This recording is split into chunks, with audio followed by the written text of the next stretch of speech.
torsdag och förnyad oro i Mellanöstern med olja tillbaka över $100. Men vi håller humöret uppe och fanan högt här i Börslunch. Varmt välkomna!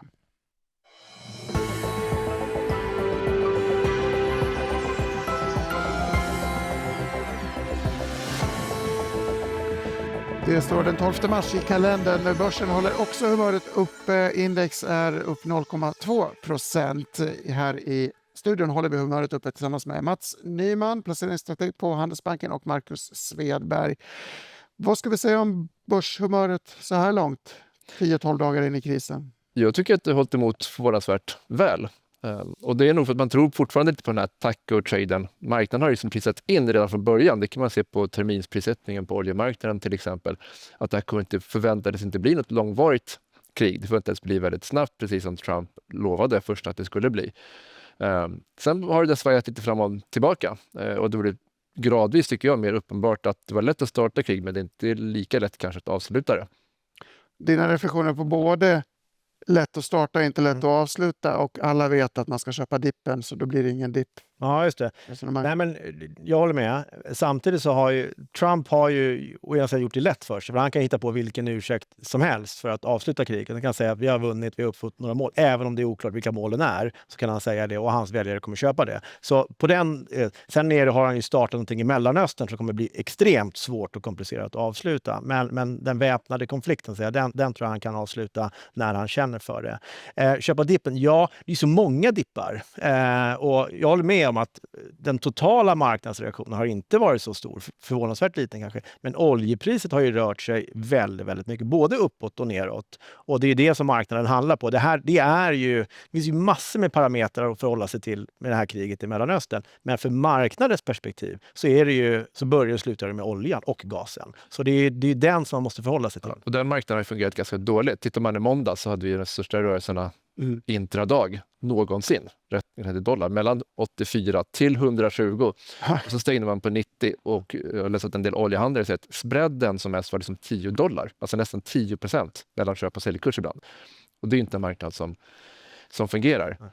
Och även om det, som du sa förut, att det kan bli så att det är ganska lätt för Trump att dra sig ur och hävda att han har vunnit, så det tar ganska lång tid redan om man skulle göra det idag, liksom att återstarta allting. För att du måste fortfarande garantera säkerhet för fartygen genom Hormuzsundet. Du måste fortfarande starta upp alla de här processanläggningarna som har stängt inne i viken där. Och ju längre den här konflikten drar på för varje dag, så blir det allt mer jobbigare och svårare att starta upp processer igen. Det är ingenting man bara vrider på en nyckel och startar upp allting. Det är ganska lång tid att starta upp det som har stängts, och alla fartyg är på olika fel ställen och alla har inte rätt försäkringspolicy och sånt där. Det är väldigt mycket som man har rört om i grytan här som kommer att bli svårt att starta om, även om det lugnar ner sig och även om sundet skulle öppna. Väldigt intressant. Det här tänker jag att vi ska prata lite mer om. Har du någon avslutande reflektion på taco-traden då? Alla vet att man ska köpa dippen, då blir det ingen dipp. Ja, och det där är inte farligt, för taco-traden gick ut på att Trump kommer alltid att vara en chicken i slutändan. Han kommer att ge med sig. Men om marknaden vet att han ger med sig, då kommer inte marknaden gå ner. Då behöver inte Trump ge sig. Ja, just det. Så därför har ju riskviljan hela tiden höjts. Så att Trump har ju lärt sig av marknaderna. Marknaden lärde sig av Trump, sen lärde sig Trump av marknaderna. Och därför tror jag också det har bidragit till hans ökade riskvilja. Att han har sett att det här går bra ändå. Jag kan göra nästan vad jag vill och ingen kommer straffa mig. Så det är det ena. Det andra, lite mer geopolitiskt, tror jag att det finns något som heter madman theory of negotiations. Alltså och Trump är verkligen en sån madman. Han är liksom irrationell, oförutsägbar. Och är man det, så kan man liksom försöka bli mer framgångsrik när man förhandlar. Problemet är att nu möter han Iran, som är kanske minst lika mycket madman som Trump är, och som har liksom en helt annan målbild vad de vill uppnå. Så det är inte säkert att det är bara för att Trump ger sig att Iran ger sig. Det blir väldigt svårt för båda parterna att backa här, tror jag. Och det kommer riskera att påverka ekonomin längre än vad vi tror. Och den där första poängen med att risknivån hela tiden höjs, jag tror att det finns någonting där, och det har vi till och med hört Scott Bessent, finansministern, säga att vi har gjort det här, men räntemarknaden har inte rört på sig, och då tar ju de som ett kvitto på att då tycker marknaden att det är okej. Så det blir nästan en självuppfyllande profetia det där. Ja. Så någon kommentar i Financial Times på att den enda som iranierna behöver övertyga, det är amerikanska obligationsmarknaden. De behöver inte övertyga Trump eller någon annan. Men får de liksom att inflationsförväntningarna börjar dra iväg lite i USA eller att det blir svårt att emittera obligationer, då har ju de vunnit. Väldigt intressant. Det är ju ett land som man skulle kunna anta inte har så mycket att förlora. Då. Donald Trump har mycket att förlora i ett mellanårsval bland annat och heder och ära. Iran skulle kunna vara ganska destruktiva och de är väl det nu får man väl säga. Ja, men absolut, det är ju överlevnad. Det är för Iran, för den här regimen i Iran så är det överlevnad. Och jag tycker också, vi har ju sett här nu en förskjutning till att de attackerar mer och mer infrastruktur, alltså energiinfrastruktur. Det är ju där det gör ont. Och de förstår ju precis som vi säger att det är priset på olja och gas som spelar roll för omvärlden och för amerikanska väljarna. Så marknadens kalkyl har hela tiden varit, men hur mycket, då är det 20% går genom Hormuzsundet, hur länge kommer konflikten vara? Och sen gångar man det där så får man något, det är inte så farligt. Men om vi nu, även om det kanske bara varar någon vecka till, men om vi i den processen får mer och mer infrastruktur som vi måste räkna bort för ett år eller 2 år, då är det klart att då ändras ju kalkylen. Då kommer bortfallet av olja och gas vara betydligt större och då får vi ju större inflationseffekter. Ja, väldigt intressant. Det rimmar ju med ditt resonemang också. Vi fortsätter det här geopolitiska snacket alldeles strax. Jag vill nämna några svenska bolagsnyheter också, däribland en stark rapport från Rustas avgående vd Göran Westerberg. Den aktien lyfter 5%. Både rörelseresultat och försäljning var bättre än förmodat. Det rimmar lite med Clas Ohlson kan vi säga. Så här sa EFNs analytiker Martin Blomgren tidigare i morse när han kommenterade rapporten i Börsfrukost. Ja, men det mesta var toppen där tyckte jag. Det var bra tillväxt, bra lönsamhet. Nu får de då valutan med sig. Det har tagit ett tag innan det filtrerar igenom till inköpskostnaderna. Sen tappar de lite på valutan när de säljer utanför Sverige. Men nettot ser ut att vara positivt här då. Så att bra rapport. Vad kan man säga? Stora skor att fylla blir det ju för nästkommande vd då som är utsedd. Katrin Witzell tror jag heter. Men som inte har tillträtt än. Så att, och de är i en väldigt expansiv fas och öppnar väldigt mycket butiker. Bra rapport. Bra rapport. Tuffa tider däremot för Munters. Tappar både på börsen och sin vd ner 3% efter nyheten att Claes Forsström slutar. Det ska plockas en ny vd internt. Det är affärsområdeschefen Stefan Aspman som är ett logiskt val enligt SP1 Market. Det ska bli spännande att se utvecklingen där. På tyska börsen stiger Daimler Trucks. Lastbilstillverkaren klättrar efter ett förbättrat rörelseresultat för Q4. Även tyska Zalando kan vi nämna. En bra dag på börsen stiger 9% efter att presentera en rapport som slog analytikernas förväntningar. Och apropå Zalando, vi har ju pratat väldigt mycket om tidigare storägaren Kinnevik här i dagarna efter blankningsrapporten från Ningi Research. Ordkriget fortsätter. Kinnevik har gett replik, blankaren har gett replik på replik och Oskar Lindström på Danske Bank kommenterade det här i morse. Ska vi börja med att säga att Kinnevik själva säger att det här inte är en närstående transaktion utan att att det var en konkurrensutsatt, transparent process när de sålde det här och att den här tidigare anställde så att säga enbart är en ansiktet utåt åt de här ägarna som inte vill tillkännage sig. Målvakt, jag tror inte man använder den termen i de här fallen men jag tror att det kan verka så, absolut. Det här förstås rörande anklagelser om att Kinnevik har sålt tillgångar i en påstådd närstående transaktion där köparen tidigare var en anställd på Kinnevik. Analytikern i fråga kallade också det Kinnevik går igenom nu för ett slags investmentsbolagens Hormuzsund, vilket jag tyckte var en rolig jämförelse.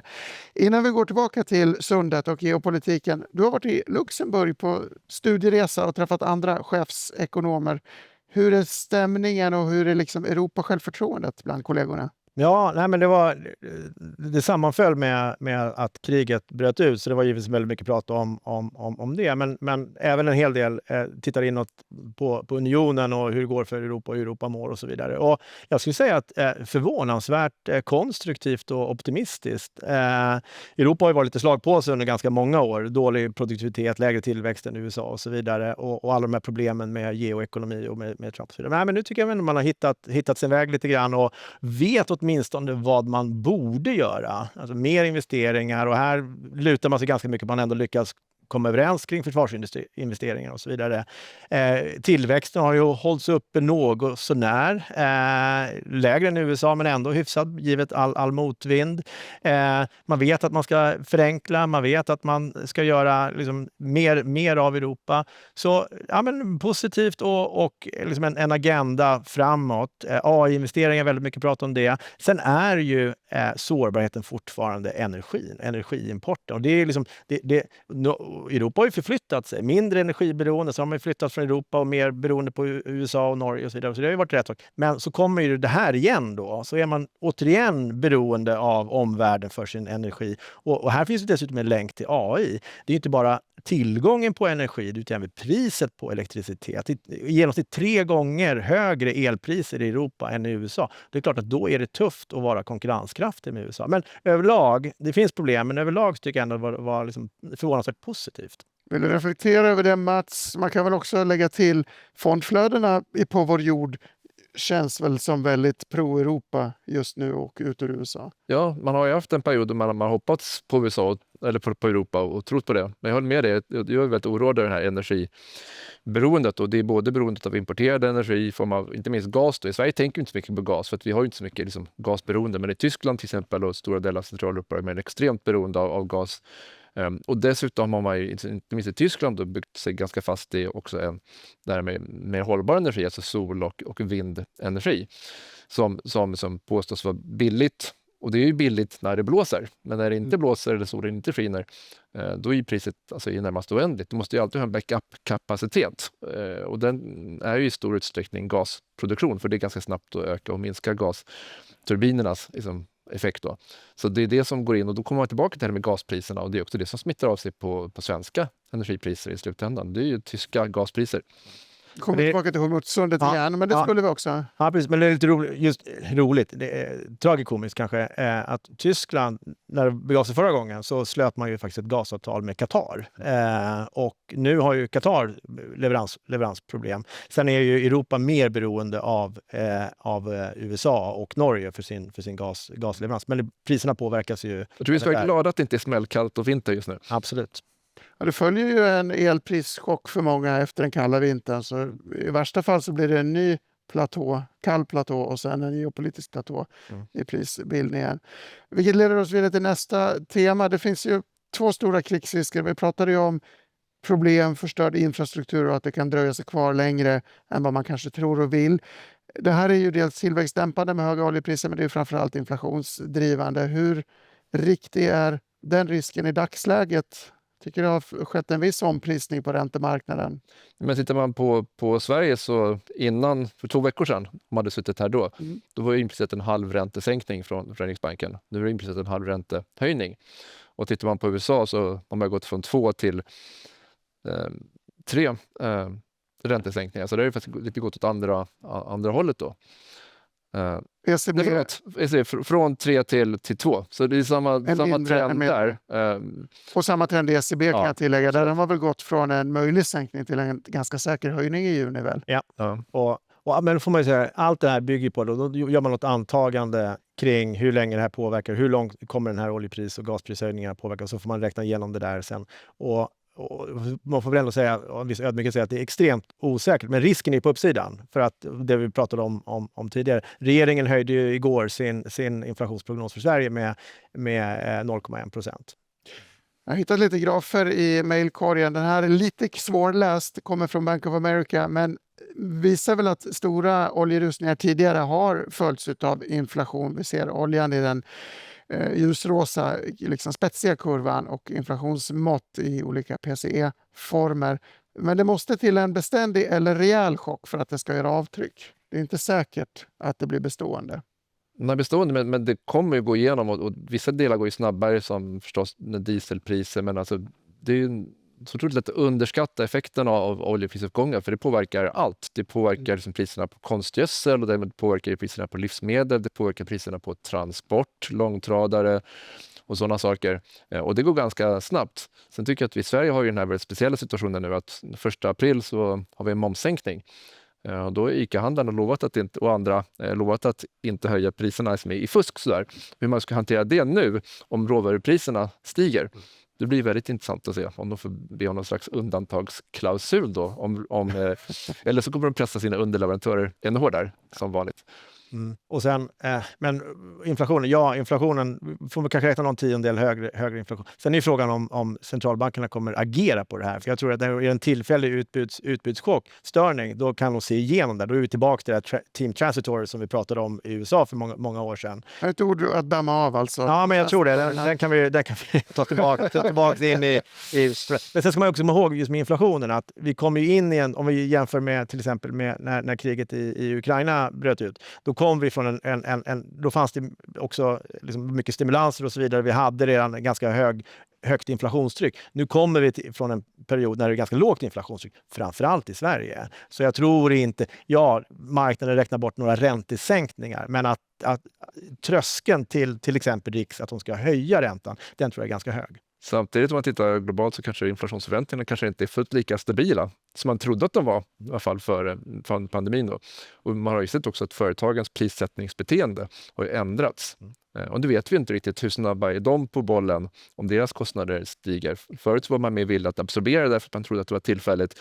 Nu kanske man inte vågar absorbera utan höjer istället. Och hur mycket har företagen faktiskt tagit av de här ökade tullavgifterna? Det vet vi, för det har ju inte sett det riktigt i inflationen. Så kanske företagen sitter på en hel del som de har tänkt att pytsa ut liksom i år. Jag tänkte jag ska skrämma upp er med en riktig inflationsrysargraf. Kamel eller dromedar, det är frågan man ska ställa sig i det här. Här ser vi, det här är en väldigt utskälld graf. Det är Deutsche Bank som har skickat ut den, men många har gjort liknande varianter. Det är förstås inflationen på 1970-talet, 2 pucklar, och så har man lagt på inflationspucken från 2022 fram tills idag. Och historiskt, det här mönstret, så ser det ju väldigt mycket ut som att Iran-kriget faktiskt kommer precis där den nya uppgången skulle börja. Någon reflektion? Ja, jag tror inte riktigt på den här typen av grafer då, även om det finns ett historiskt mönster av att inflationsuppgångar ofta kommer i 2 olika faser faktiskt. Men jag säger mer som Mark Twain, att historien upprepar sig inte, men den rimmar. Att den liksom, Det blir liknande kanske. Det finns någon form av sån där risk. Men det beror ju, som du sa, det beror mycket på hur centralbankerna agerar här. Och sen är ju världsekonomin är ju mindre oljeberoende idag än vad den var på 70-talet. Och framförallt den amerikanska ekonomin är ju självförsörjande på olja och gas. Så det är ett annat omvärldsläge. Så jag tror inte heller på den här grafen. Nej, bra. Ingen trodde på inflation förra gången heller. Vi får se hur det blir den här gången. Det blir inte alltid som förra krisen heller. Det är lätt att falla tillbaka till 2022 idag. Avslutningsvis då, vad ska vi göra med all den här informationen? Vi har ju både med gårdagens militärt inriktade program och dagens resonemang inskärpt lite allvaret. Det finns en ganska betydande risk för att det blir stökigt längre och att vi får en inflationsimpuls. Du är ju långsiktigt lagd strategiskt och det här är brus, om en väldigt allvarligt. Ska man ändå ligga lång och ta det lugnt? Eller vad har du för? Men alltså, försöker vara långsiktig. Det är lättare sagt än gjort, men försöker vara det. Men det blir lättare också om man har en god riskspridning. Och då menar jag att man ska ha både en stor andel som globala aktier i en långsiktig portfölj.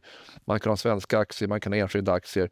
Men man måste ha en god riskspridning och då menar jag inte bara ett stort antal aktier utan också att man faktiskt har olika sektorer, olika marknader och så att man får den här genuina riskspridningen. Så kan man ha andra tillgångar också med räntor, kanske ett alternativ och sånt.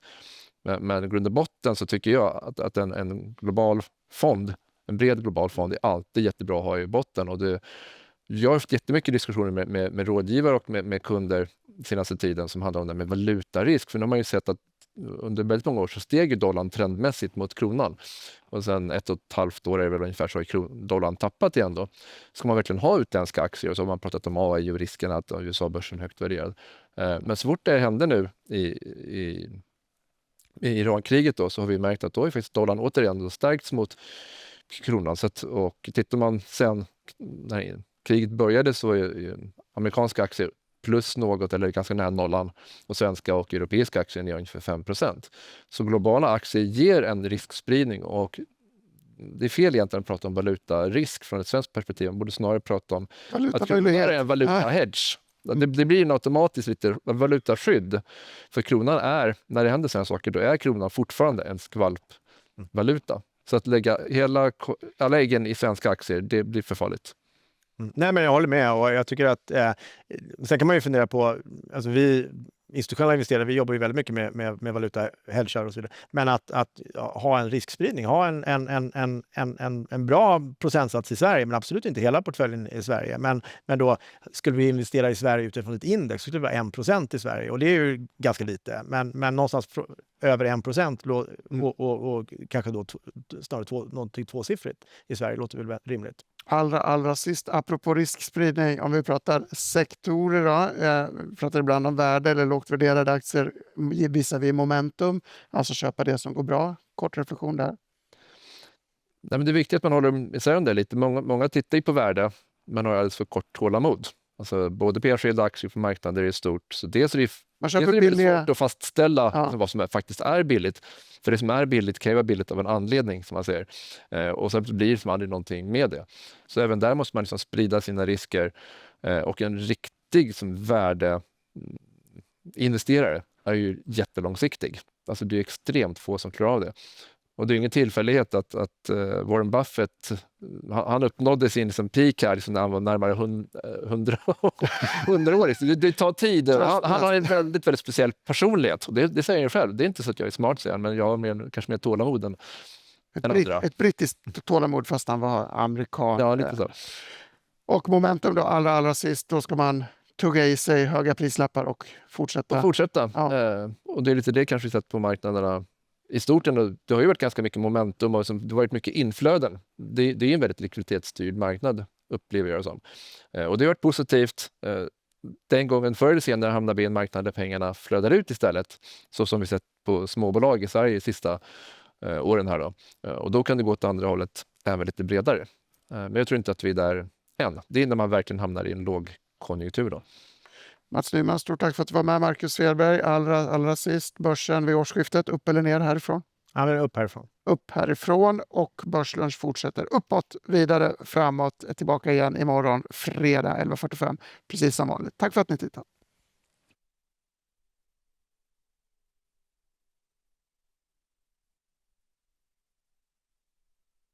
Det här var en produktion från EFN.